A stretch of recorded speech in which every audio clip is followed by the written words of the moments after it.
ಯಾರಿಗಿದೆ ಈ ವಾಲಿಯನ್ನೇ ಯುದ್ಧಕ್ಕೆ ಕರೆಯುವಂತಹ ಧೈರ್ಯ ಈ ಕಿಷ್ಕಿಂಧೆಯಲ್ಲಿ?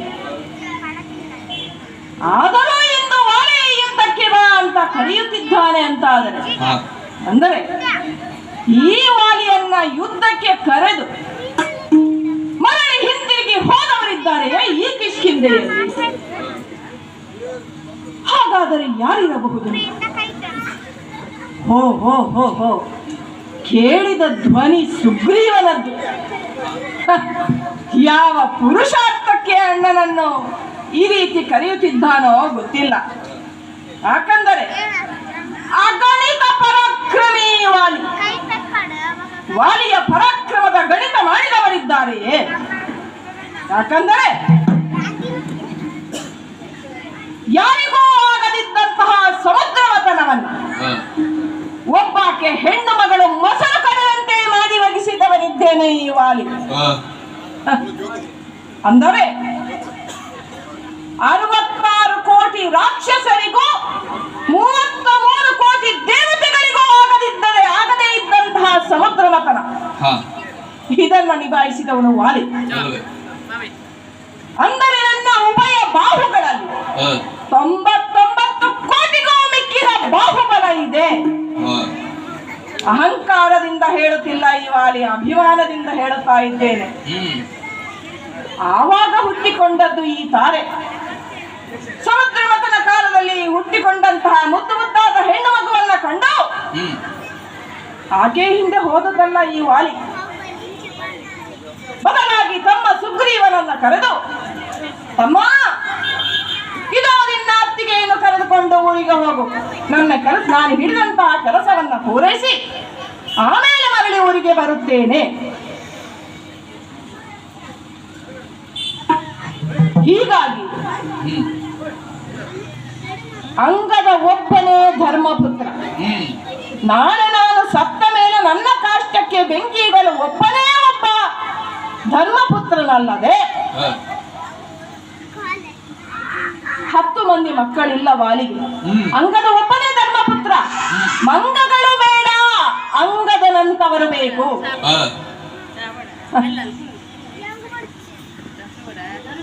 ಈಗ ಹೇಳಿ, ಈ ವಾಲಿಯಲ್ಲಿ ಎಲ್ಲಿಯ ಕಾಮುಕತನ?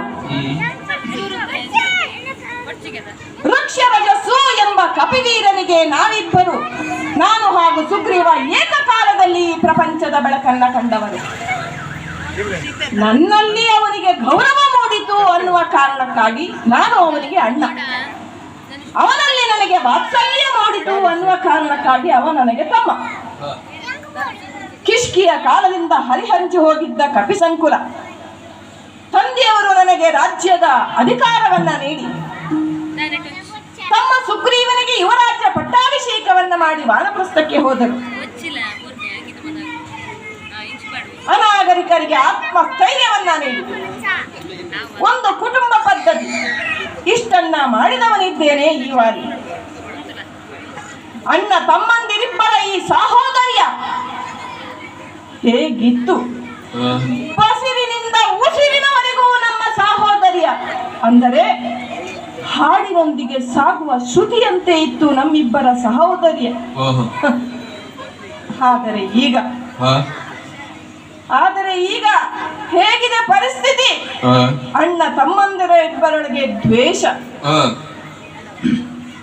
ಎಲ್ಲಿಯವರೆಗೆ ದ್ವೇಷ? ಒಬ್ಬರಿಗೊಬ್ಬರು ಮಾರ್ಮಲೆತು ನಿಲ್ಲುವವರೆಗೂ ದ್ವೇಷ. ಇದಕ್ಕೆ ಕಾರಣ ಇರಲೇಬೇಕಲ್ಲ.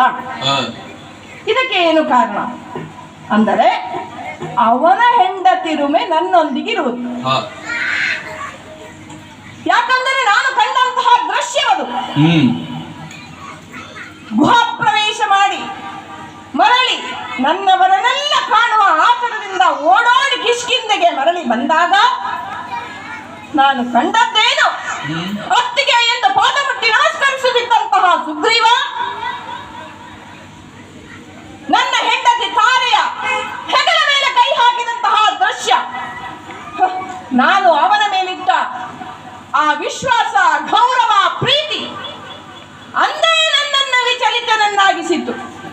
ಹಾಗಾಗಿ ಅಂದೇ ಕ್ರುದ್ಧನಾಗಿ ಆ ಸುಗ್ರೀವನನ್ನು ಸಿಂಹಾಸನದಿಂದ ಎಳೆದು ಅವನನ್ನು ರಾಜ್ಯಭ್ರಷ್ಟನನ್ನಾಗಿ ಮಾಡಿ ಅವನ ಹೆಂಡತಿಯನ್ನ ನಾನು ಇರಿಸಿಕೊಂಡೆ. ಯಾಕಂದರೆ ನಾನು ಪಟ್ಟ ಸಂಕಟ ಅವನೂ ಪಡಲೆಂದು, ನಾನು ಅವನಿಗೆ ಅನುಭವಿಸಿದಂತಹ ದುಃಖ ಅವನೂ ಅನುಭವಿಸಲಿ ಎಂದು. ವಾಣಿ ಮಾಡಿದ್ದು ಸರಿಯೇ? ಅದನ್ನು ಇದುವರೆಗೂ ಪ್ರಶ್ನಿಸಿದವರು ಯಾರೂ ಇಲ್ಲ. ಆದರೆ ಇಂದು ವಾಣಿ ಯುದ್ಧಕ್ಕೆ ಬಾ ಎಂದು ಸುಗ್ರೀವ ಕರೆಯುತ್ತಿದ್ದಾನೆ ಅಂತಾದರೆ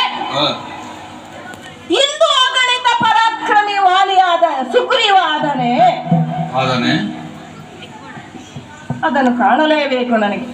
ಅಗಣಿತ ಪರಾಕ್ರಮಿ ಇಂದು ಸುಗ್ರೀವ ಆದನೆ ಇದಕ್ಕೆ ಇಂದು ಇತಿಶ್ರೀ ಹಾಡಲೇಬೇಕು.